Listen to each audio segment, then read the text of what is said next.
Hi. Latifa Abou Chakra, Ealing.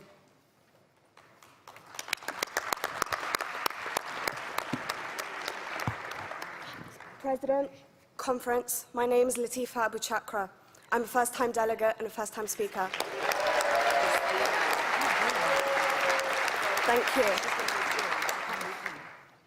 I'm representing the Ealing Division in London, and I begin my address in the name of the Most High. Assalamu alaikum.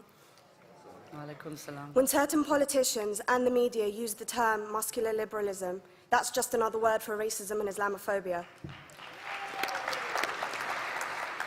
This stance on Islam has led them into primary schools to ascertain why young girls wear the hijab, as it could be interpreted as a sexualization of these young girls. I say shame on Ofsted for victimizing young girls,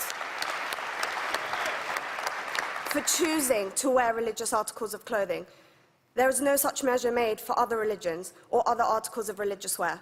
This stance has other ramifications. It signals to the British public and emboldens groups such as EDL, BNP, and other fascist and racist groups that women are oppressed by Islam, are made insubordinate to the men that supposedly forced them to wear it, and that it is the job of the British state to liberate us. We reject this imperialistic saviour thinking.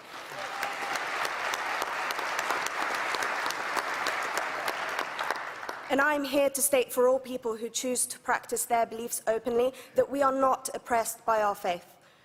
Islam is not one homogeneous block. There are Muslim women who do not wear the hijab, and that is their interpretation of their faith. The Quran beautifully states, La ikraha fid din, which translates to, there is no compulsion in religion.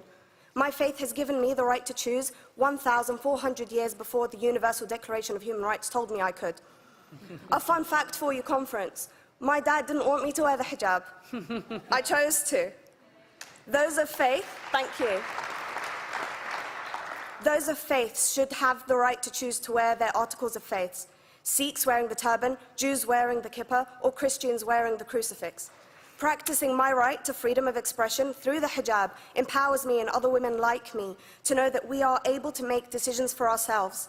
Through the hijab, women like me feel empowered to overcome the social expectations of sexualization that is relevant and has currently resulted in many cases of anxiety and worse. I can speak for myself and others like me. At school, I was able to focus more on the thoughts that were running through my mind than how good I looked to the world. The NUT has supported a woman's right to choose when it comes to pregnancy. I want conference to support my right to wear the hijab.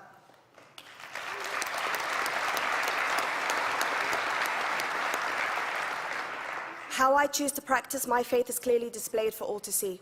This makes me the target of hate crime. The level of racist attacks on Muslim women is disproportionate to any other oppressed group in British society because we are an easy target. This decision by Ofsted has ramifications beyond the school gates and must be seen in the context of increased attacks on the Muslim community and perpetuates the outdated notion that Muslim women are victims. I was on a trip last year to Hampton Court with my Year 7s, where a man felt comfortable to call me a terrorist. As a Muslim woman, I'm not a victim, so I challenged him. He denied it. I'm sure you've heard of the Punish a Muslim Day.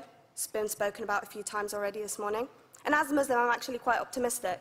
They're trying to limit it to one day. That's 364 less than normal.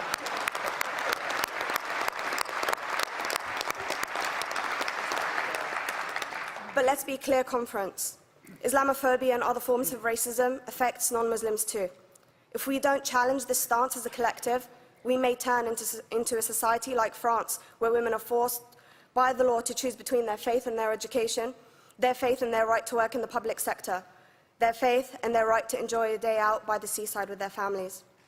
I want to end by stating that I came to this country as an 8-year-old refugee. We are Palestinians, forced out of our land in 1948. We lived in third world conditions, similar to those in Calais for 60 years. Here, I received the support I needed to study law at university and become a secondary school citizenship and PSHE teacher, and a school rep. An injury to one is an injury to all, and I want to thank the Union for its stance on all oppressed groups, in particular mine, Palestine.